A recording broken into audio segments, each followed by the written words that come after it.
All right. Hello, everybody. Uh, we should start now.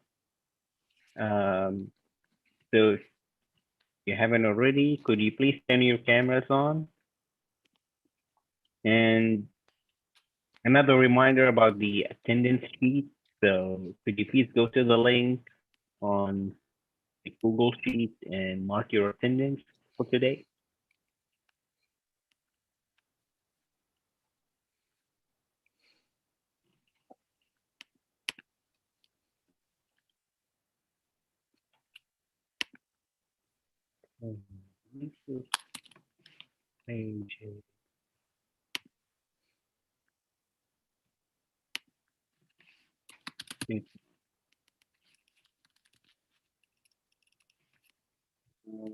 Okay. All right. So hope everybody's doing great. This is going to be the end of last one in week 3. Uh, so today, actually, I have hopefully another short lecture. If I manage to keep it that way. And so this week has been dedicated to literature review, secondary research, and data. And I like to address some issues with today's lecture that I found from reading some of your discussion board posts and from just observing your reaction to the slide. So I hope I could clarify a few things with today's lecture. Okay. All right, so today the goals are to understand what research data are. So what do you mean by data? Difference between secondary and primary research resources, and like some showing you some databases for data. So just to review real quick, so why do we say do we need secondary research, or what we call in academic research literature review? Because the idea is like knowledge is cumulative, so you cannot add something new unless you know what's been done already, right? So you don't start from point zero, you start from where the others have reached, right? That's the first reason we do that. And you find what information can be obtained of whatever topic. So if you're studying, let's say, sports, like you're studying magazines, you're studying health communication, you're studying personal relationships, online or offline, what type of data that are publicly available that can illuminate some aspects of that topic. So how many people watch YouTube every like per hour? Like in every hour, how many views does YouTube generate? That's one if you're going to study YouTube, or something about like internet accessibility, or like popularity of different shows, you name it, right? And so when you observe the reality and you read such reports, research ideas come about. So researchers don't necessarily come up with ideas from like abstract thinking or just by focusing on like a specific theory that they're interested in. But actually, you observe reality. So we're all, for example, living through this whole COVID pandemic and the whole experience of remote work and remote education. And that brought to attention a lot of research topics that many people were not interested in before. So yeah, how do students perform under restrictions? Like, did our media consumption change because of also this distance type of thing, right? So some research are suggesting that. So regardless of the remote thing, uh, people habits with other things change. So people are now eating differently. So they're looking for more comfort food. Like some shows are becoming more popular because people are staying home, and some other shows, like sports, for example, are becoming less popular. Although people are staying home and theoretically they could watch it, but these things we see, and so When you see that, you then ask yourself, okay, what's causing it? Then you would read, and then that will help you generate some good research ideas, right? And so then your claims come from previous research. So you look into what like previous academic research has shown. So why does isolation leads us to change our preferences? We should look into that, right? Like we go and read some academic articles, even unrelated to the COVID situation, but like a similar situation, and that could help guide us, guide our new research approach, or like what claims or hypotheses. Once we come up with the claims, I always say we test them against the data to see if they are confirmed or unsupported. The question is like, what do we mean by data? Um, that's the question. Like, uh, what do we say when we say data? So data is plural, right? Uh, Singular is datum, or well, depending on feminine or masculine, but datum or datus. Um, so data in Latin means a given. So any observed item or like a pre-existing like state or object called a datum, right? So something that's given. You know, in mathematics, you say you have givens, right? Remember that? Like like the length of an angle, yeah, it's something that's a given. So you do like it's just there.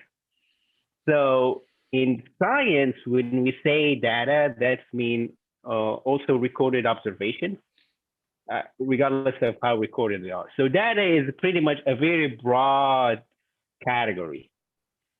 Some people think that data means numbers, but that's not necessarily the case.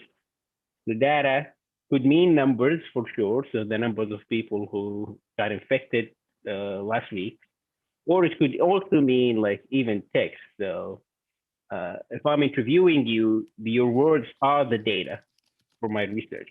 If you're looking into images, those are your data. If you're an archaeologist, those things you get from underneath the ground, those are your data, right? The data or data is pretty much it's really broad. Okay. Uh, then we say we have something called data point. So data point is a piece of data. So again, data is not singular. So a piece of data, like a just data point, is mean like maybe a Ray's answer to my interview question. That's one data point. Then Jared's answer be another data point, etc. So these are data points. And then we have database, which are databases are organized sets of collected data. So I have a database of let's say student resources. So any resource you need regarding, I don't know, academic advising, classes, financial aid, housing opportunities, I all store them in one place. That would be a database for students. So like the student database. Or or a database of students, or about students. So it's information about you. So you got like your majors, your student ID numbers, maybe home addresses, previous high school, etc., etc. Right. So that's a database. Okay. Then there are things that are not data, right? So someone just writing down like the feelings. So for example, I'm tweeting what I feel today. So even though I'm a professor, those feelings are not scientific data, right? It's like they cannot be data because I feel them. So I feel something about an issue that doesn't make it data in a scientific sense, right?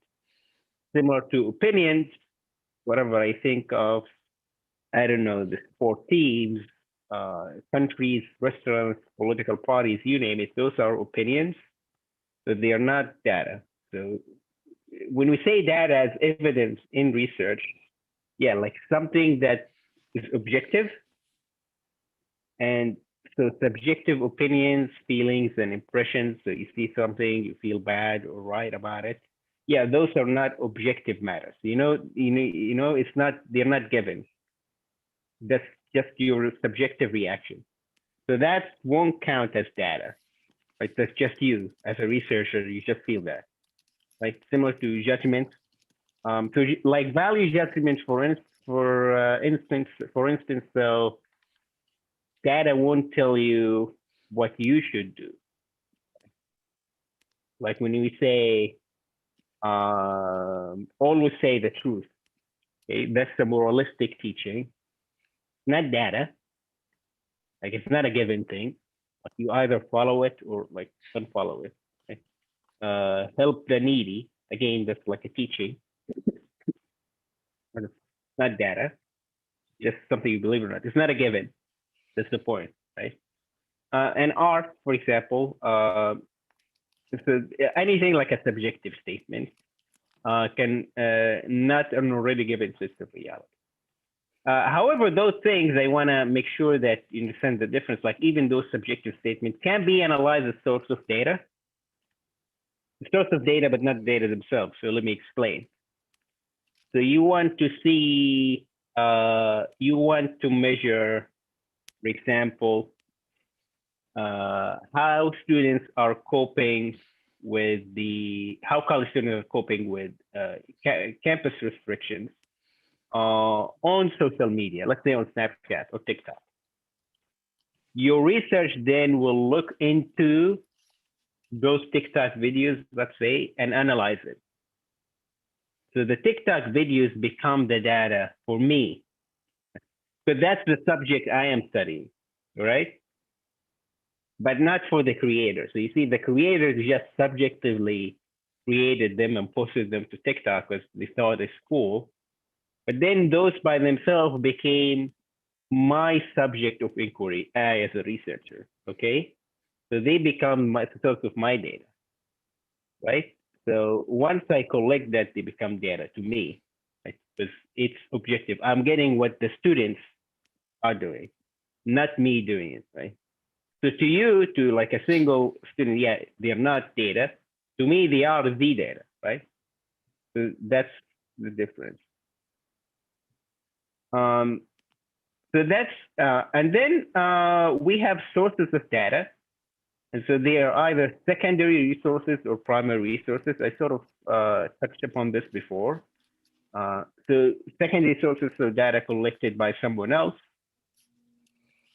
And so that's pretty much we consume every day. So you're talking about news report, published interviews, historical records, newspapers and magazines, government and official reports, so like any official statistics or insights that are being published, market reports, if you're into the stock market and like we're looking into like quarterly earnings, for instance, for a company or others, so like what the stock, like the Dow or NASDAQ are doing. All of these are considered secondary resources, and they're called secondary because you're not the one not the one who collected them. Someone else collected them, right? Whether it's a company, a person, right?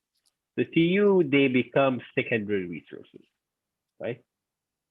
So you cannot then you cannot look into something published at Pew Research. You get some of the infographics, and then you say, okay, I collected this research. I collected this data. Well, you actually did not. Someone else collected the data and you're just using it. And this is very critical because if you collected data itself, we can look into how you collected them, right? When we say it's collection of someone else, then we see their criteria or like their methodology of collecting the data, right?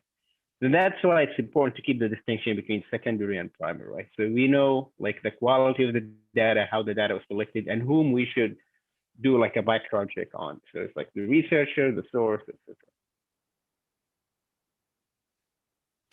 And then primary resources are collected directly by the researcher, right, from the subject. The secondary and primary are always in relation to the researcher or the author of the research.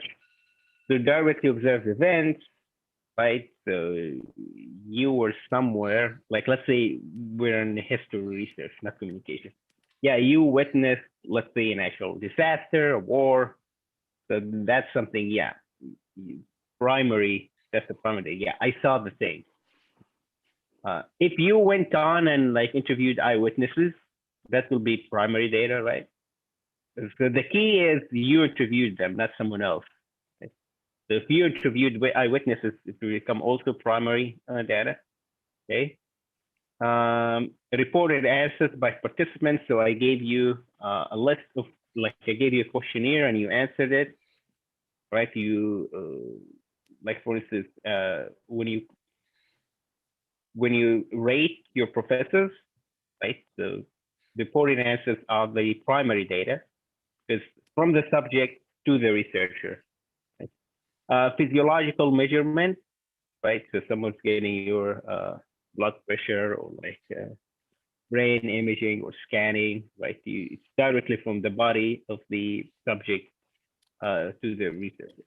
Bodies of text also can be primary. So going back to the example, so in your research, you say I'm analyzing, let's say, graffiti around San Diego. So I went on and collected the images myself, and then I analyzed them into theme. That what we would call content analysis is my primary source of data. I didn't look into someone else who collected those graffiti, right? So even though the graffiti were drawn by someone else, they were not drawn as data. Remember the first point, right? Um, that yeah, that it's not subjective. So when someone drew that graffiti, it was just a subjective artistic expression. Sí. No sé, o sea, no, But no lo abierto. but ¿Qué? then but then when you analyze it, it became then primary source of data for you because they were the subjects, right? And you're the researcher, right? So always this primary secondary is in relationship to the researcher, right? And then created a national artifact. So if you're an archaeologist or paleontologist, whatever you collect is your primary source of data, okay? If it's collected by someone else and then you read the reports, they become secondary. And so, yeah, how we collect primary data, that's we're going to spend the rest of the semester, actually. So starting from next week, we're going to talk about content analysis. So the rest of the semester, we're going to talk about how you collect data, but basically, they could be answers to survey questions, responses to experimental settings. So these are survey and experiments, directly detecting actions or states. Um, there's something called psychophysiological states. So,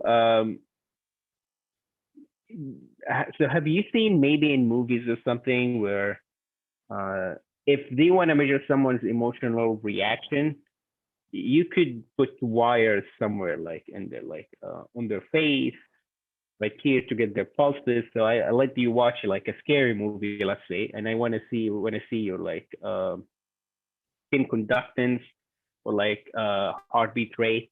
So these are directly observed actions of state. That's one.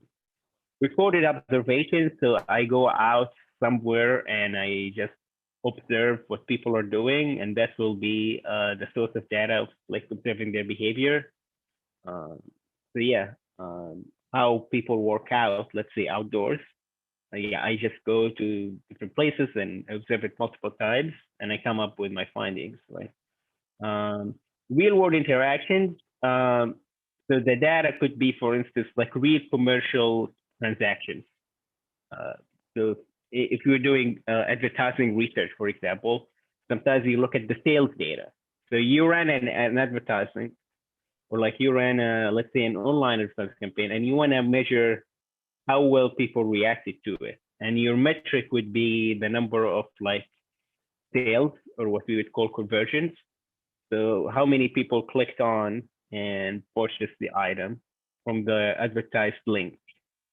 Okay, so this is directly observed, like a transaction, let's say, or a commercial transaction, right? And the same thing if you're looking at the effects on voting, for instance.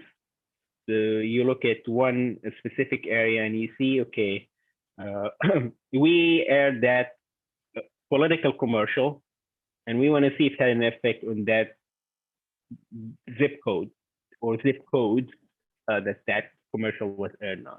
So you look into the actual political voting, maybe, right? If you were able to get the voting there, okay. Analyzing magazine content that's when the subject is the magazine itself. So if you're analyzing, so your topic is how magazines are portraying something, then those are going to be your source of data, but not the opinions of the magazine. So you see the difference, right? So if I'm saying, so if I'm analyzing an ad, so there's a difference between I take an ad as a statement or I analyze it as a subject. So let's say, for example, I'm analyzing a commercial, like a poster, and it says the slogan is beauty in simplicity. All right. The beauty is simplicity. That's their opinion. I won't say, hey, by the way, beauty is simplicity, because the commercial said so. Not how it works. Okay? That's not real data. Okay, that's just a subjective statement. When I say, okay, but let me look at the ad and I then analyze how the poster represented simplicity. So I'm taking like an objective lenses into analyzing that poster. So you see the difference. So I'm not taking them at their words. That's my point. I'm just analyzing the words they're seeing. They are saying. All right. So that's the difference. So it's a subject. I'm not following it, right? Like I'm just telling you what's in it. Okay. So that's the difference. And then transcribe interviews, and we will devote to surveys, experiments, direct observations, and interviews. We will devote 1 week or 2 actually for each one of these methodologies. Now I have a discussion question, so just to illustrate my point. So let's say, and this is a simple question, so it's not a trick question, right? Okay, it's actually simple. You're studying the depiction of diverse images of beauty in advertising materials, or like marketing materials, okay? You will be looking into images from different campaigns centered around body positivity. Do people know what body positivity means?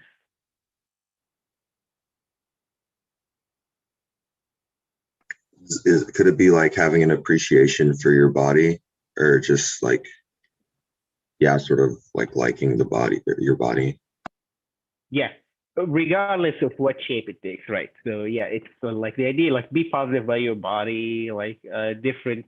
There's no one perfect body shape or size, like all body, or like beauty comes in different sizes, etc., etc. So yeah, that's body positivity. Like you take a positive approach to So in this research, I'm looking into images from different campaigns. What constitutes the data in this research? What's my data or your data in here?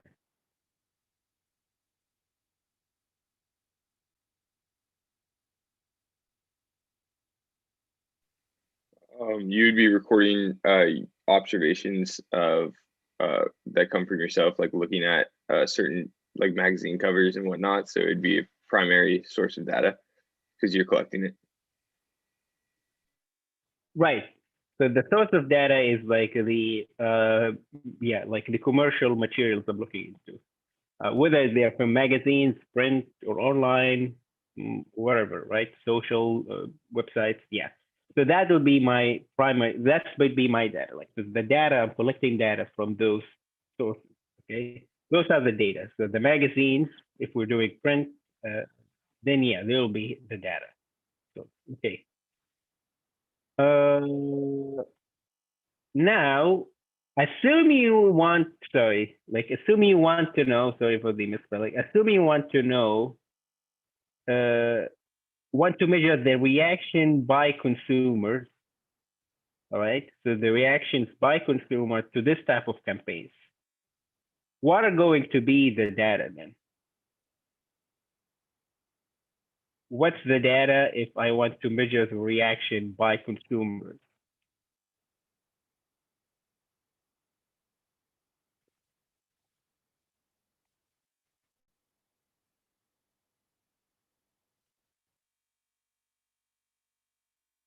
You can conduct like survey questions asking consumers how they feel about each magazine or like commercial.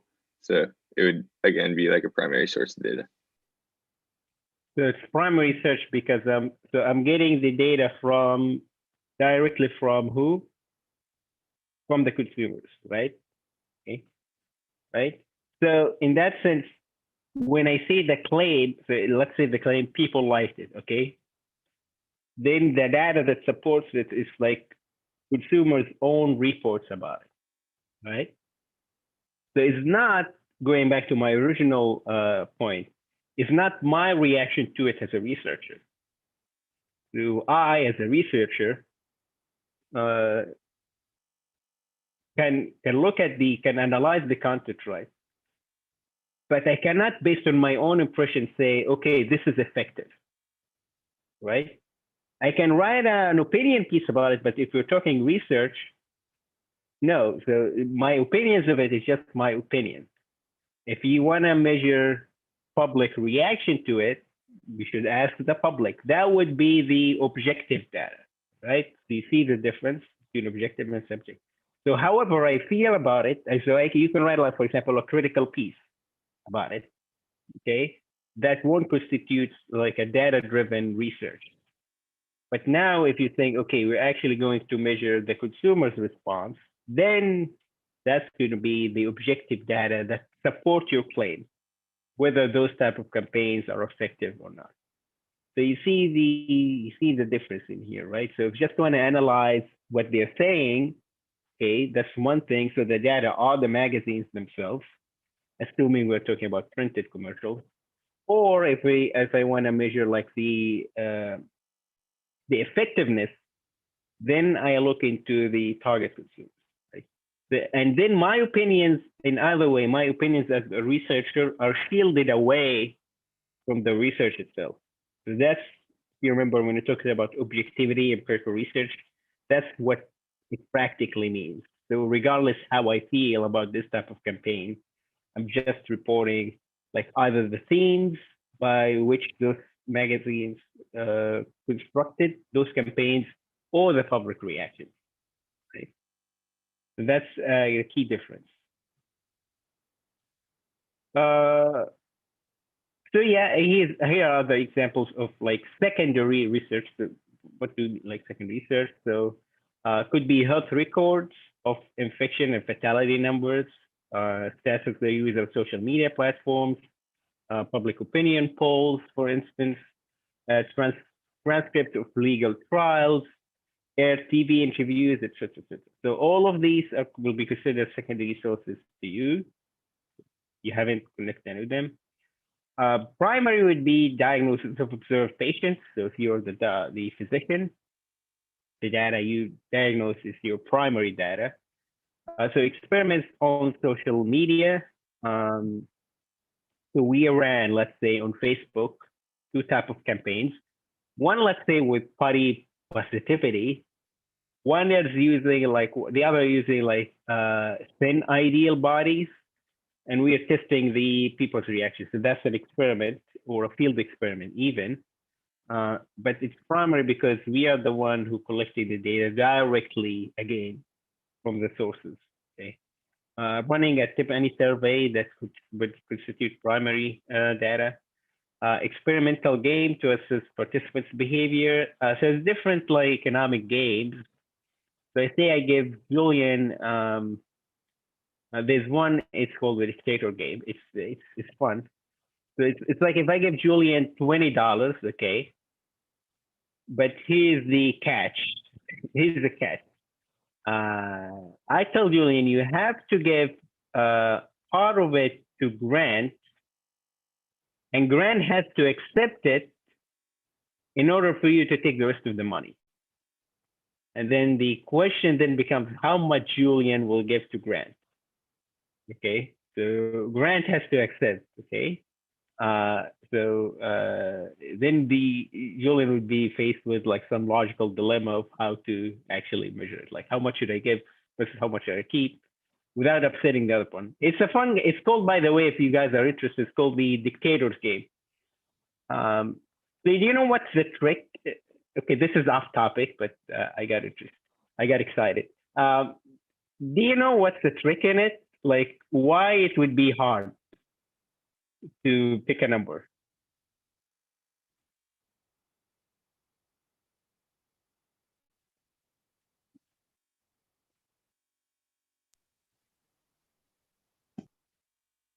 Yeah, Julian, you can talk. Yeah.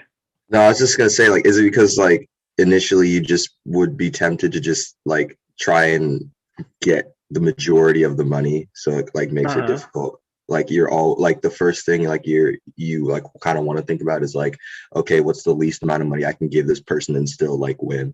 And so it kind of like gets in front of your judgment. Yeah. That's the trick about it. So it's about like how people estimate the other would react. So, here's the thing. Like, so you want to give the least amount. So you want to give naturally you want to give $1, right, to the other person. But you know you guess probably the other person won't accept it, so you would lose the whole thing, right? Like you cannot give. You're not willing to give $11 as well and above, because that will actually give them more, right? So it will feel unfair to you. So you would then, it's somewhere between 1 and 11, and hopefully less than 10, right? So probably 9 is the highest amount you could tolerate. We could talk about this later, but the funny thing is any number, like you should be willing to give any number, even if you will end up with $1 at the end, because the alternative would be 0. It's called game theory, like because you have 0 in one hand and then whatever number, because you had nothing at the beginning. But since I told you could have 20, you get greedy, and then you're okay. Let me weigh my options. Yeah. Wait, I have a quick question. So like in this, sorry if it's off topic, but like, does Grant know that like the whole thing with the $20? Because if he doesn't know, then it's like, I mean, like it'd just be like I could just like, here's $1, Grant, and then I take the rest of the 19 if he didn't know. Yeah. So like, so the original version, the other party should know. There are versions where the other party does not know, but then it gets interesting because here's the trick. Because then they would guess what's the other amount. Okay, so if you decide to give Grant $5, so Grant would say 5. So let me run. So maybe he would give me, he's giving me 10%, right? So he will underestimate or like overestimate how much you're having, right?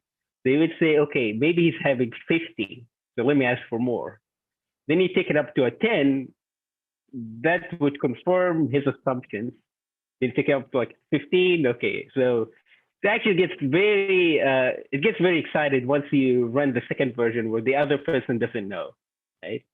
But yeah, it's that type of thing. So I am running. The idea is I'm seeing people's motivations and like how psychological motives affect behavior in real time. Okay, so they do this type of games like to measure things like sympathy and generosity and cooperation, that type of thing. Okay. So yeah. And then then how can I find if I want to know more about the Dictator's Game, like what type of research being done, how can I find some like places for that? So I'm just want to introduce you to the library's website. Probably some of you have used it before, some of you have not. And so yeah, you could click on it and please check it out. So here are like some recommended great websites that are available through the library website. By the way, those websites are expensive to subscribe for, like individually. So I guarantee you, like some people once you end up working, actually, like I remember myself, it happened to me when you go as an intern, like sometimes your company, especially if you go into like publishing or research, will ask you for your edu email just to access your library database because many of these cost a lot. Statista is a great website, and it's unique that they have really good infographics. So they have a lot of things that look like this. So they'll collect, they aggregate some survey data, real transaction data, so commercial data, social media data, political data, like economic different sources. But they then present them in those cool, neat infographics. So you get things about like here, for instance, online dating apps, subscribers to Disney Plus, right? Reach of different communicate or like media channels, or like even sometimes they'll give you numbers about social media use in different countries, by the way, not solely in the United States. So it's a very good website. Another one is the Economist Intelligence Unit, and it's also a very good website. So from the title, you could guess it gives you economic data. So things about GDP growth, like debt, like personal debt, private debt, or public debt. If you're interested in those type of like economic things, this is a great resource. The people in business use it. People in communication also use it. So if you, some people, for instance, are interested in what the so-called digital divide. So like access to the internet between first world countries and like the developed world and the developing world, right? So let's say, for example, comparison between United States and Panama, right? Someone is interested. So you could look into some major economic indicators through this website. It's a very cool website. And then we have the census data. And so the census, as a matter of fact, so this is an official government, so you have see.gov. So this provides the official numbers of the population. I have to say the website is really good. So aside from the total number, so the census don't do one thing every 10 years where they collect, like they count how many people are in the country, and then they just go home. Actually, they do a lot of research at the beginning. So they conduct other surveys. They give you some statistical analysis. So you can go there, and there are multiple data points you can look into, even by zip code or by state. So you want to see like the demographic makeup of any zip code in the United States. You can do that. There's something like there are also economic indicators, like educational indicators, etc. So it's also a very cool, like very useful tool, especially if you're just starting to do like secondary research. Another website that's also a great source of information is like the Pew Research. So Pew Research is like a non-governmental organization. So it's a research institute, and they conduct a lot of public opinion polls.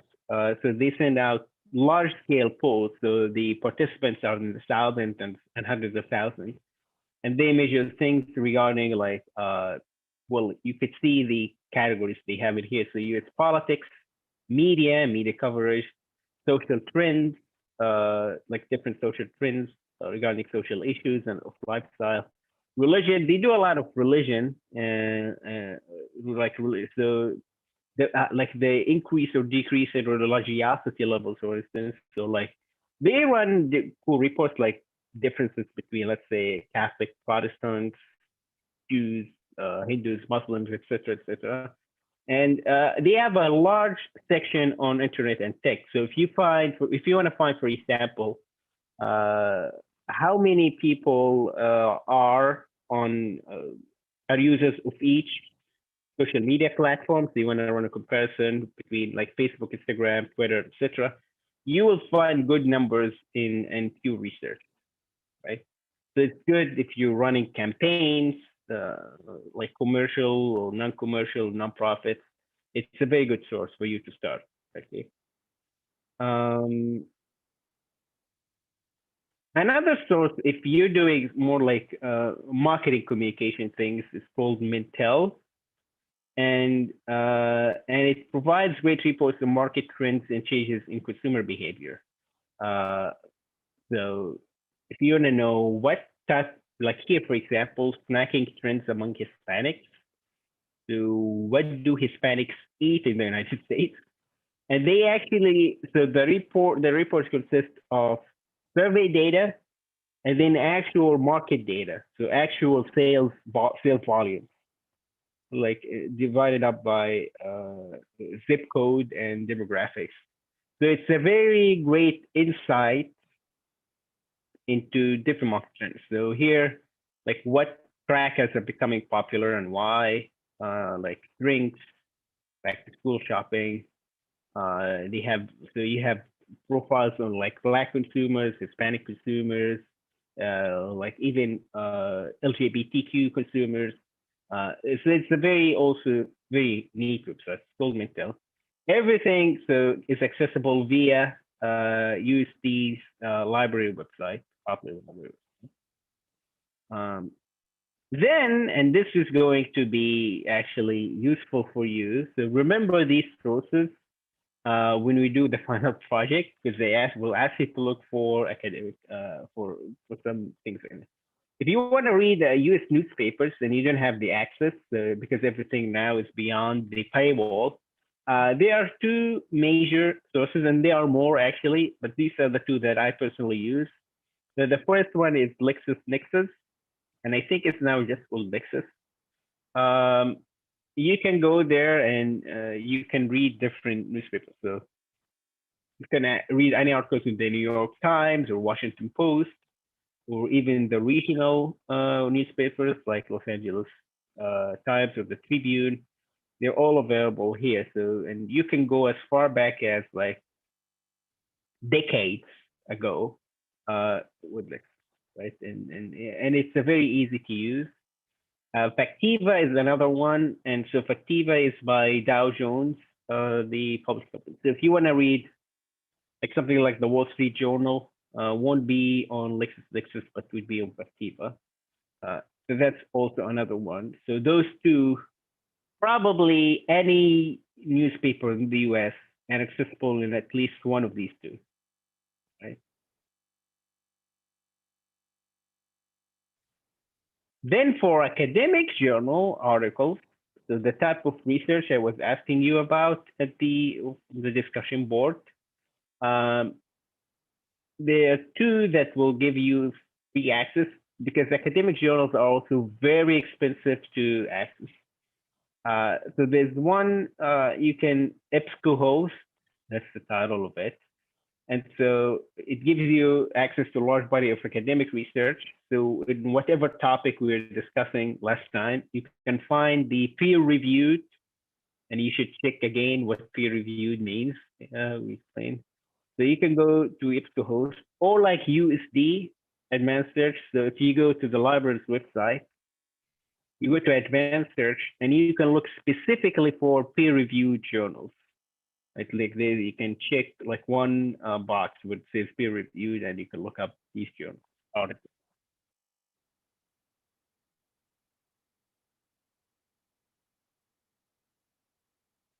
So I think we're good.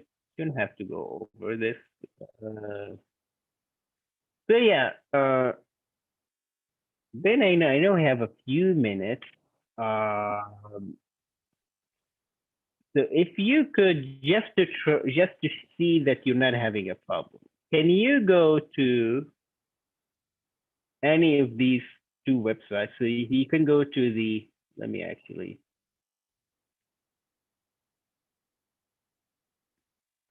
Let me share this with you.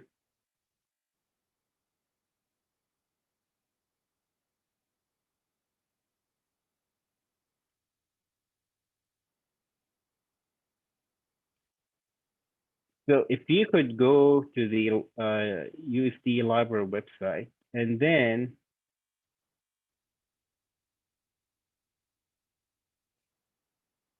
try to search one of these 5 topics, just one, right?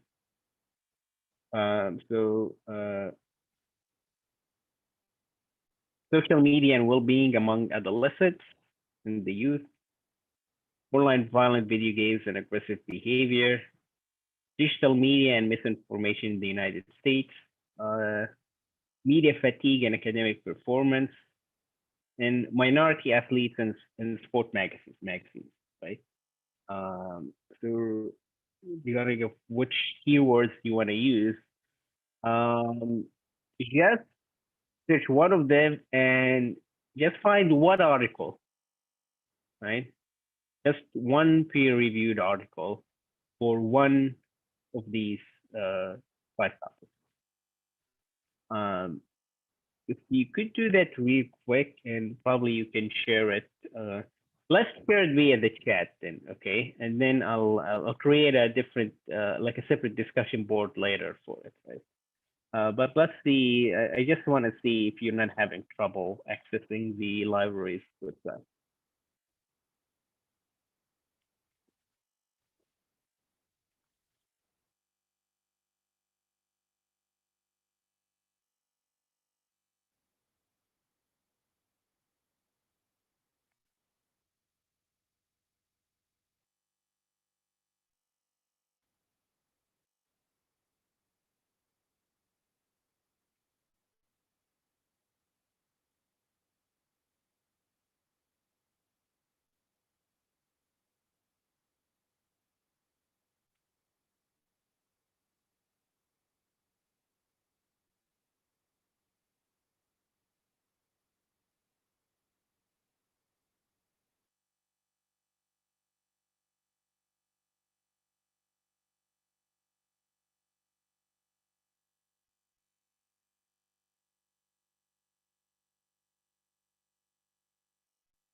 Yes, just on the chat, if you find the article, just post the link to the chat, please.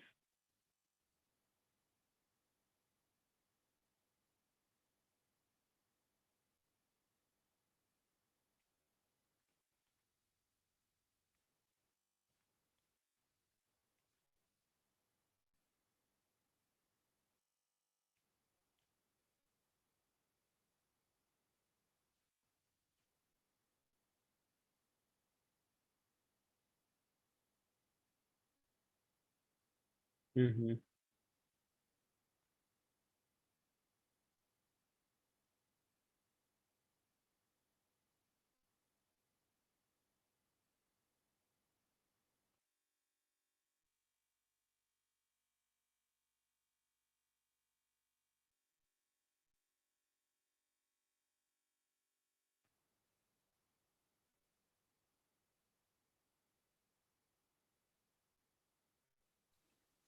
Hey, Professor, are we good to go after we Yes, post the yes. article? If you're ready, yeah, you're good to go.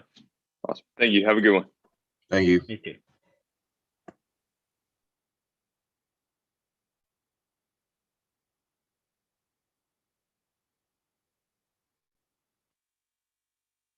Thank you.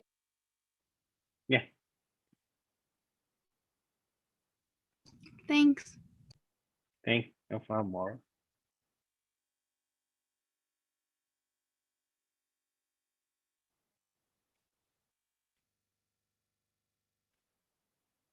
Thank you.